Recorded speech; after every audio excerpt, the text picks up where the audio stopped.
The number of visitors to museums around the world collapsed last year. According to an annual survey published by the Art newspaper last month, the biggest museums in America, Brazil, Greece, Israel, Italy, Japan, Mexico, Russia, and Spain, as well as Britain, welcomed fewer than 20% of their usual numbers. Many governments were quick to offer support. Germany, France, and Britain all announced emergency funds of at least £1 billion to help their culture sectors survive the catastrophic loss of income. Even in America, where public funding for cultural institutions is scarcer, the federal government earmarked $200 million for museums under last year's Coronavirus Aid, Relief and Economic Security Act. But the way British museums are financed means they have fared particularly badly.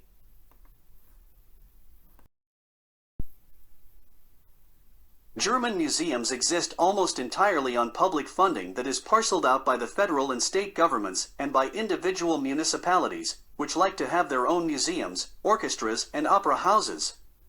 Last November, the government approved a culture budget of €2.1 billion, $2.5 billion, for 2021, its highest ever, and an increase of 8% on 2020. Most museum funding in France is also public. Earned revenues from donations, sponsorship, entrance fees, restaurants, shops, and renting out galleries rarely amount to more than 20% of a museum's total budget. American museums rely on philanthropy, encouraged by generous tax breaks, and in the giving business, there are plenty of takers. Aspiring trustees of the Metropolitan Museum must be ready to donate at least $25 million in art or cash, according to a former director. An emergency whip round for the Met raised $25 million last year, and its $150 million loss in 2020 is anyway manageable thanks to a $3 billion endowment, which has benefited from the buoyancy of the stock market.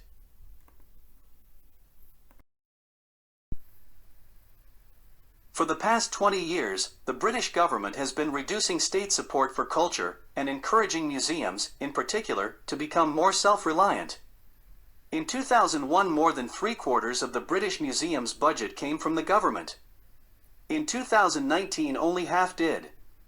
Before the pandemic, the Tate galleries were raising $2.80, for every pound they got in state support.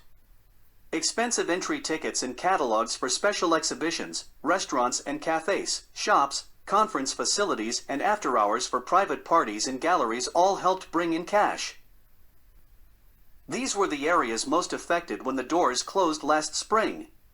Tate welcomed just 600,000 visitors in the past year across its 4 museums, compared with more than 8M the previous year.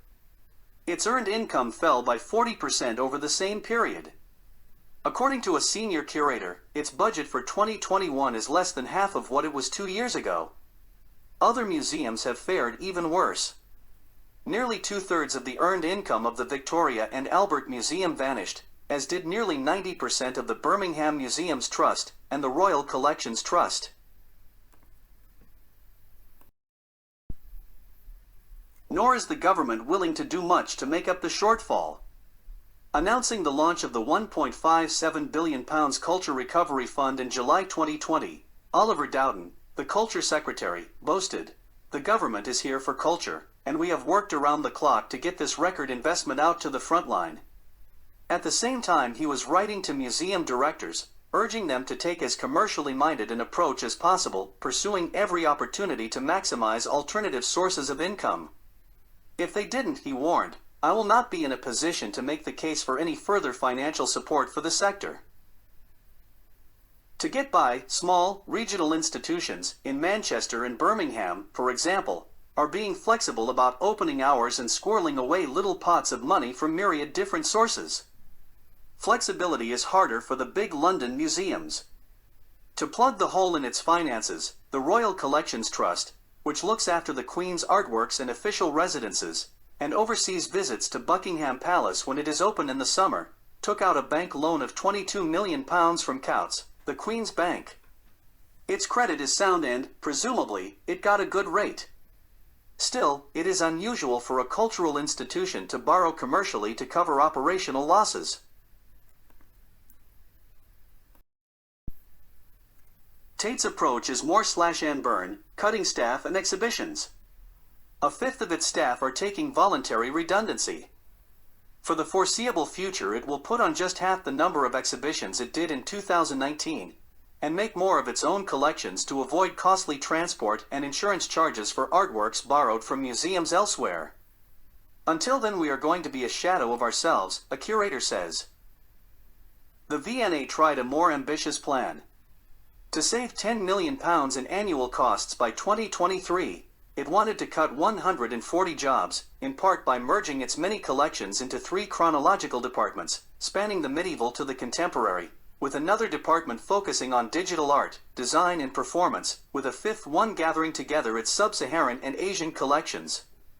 The backlash was fierce. The museum was forced to back down. It is now unclear how it will fill the hole in its finances.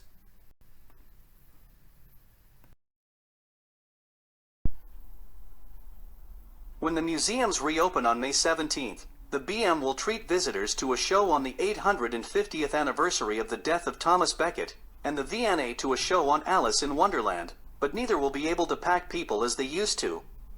Visitors will have to book a slot before coming. There will be no dropping in. The BM will admit only 2,000 people a day compared with an average of 15,000 in happier times. The big London museum's business model depended on crowds. In the short term, and maybe beyond, they're having to find other means of survival.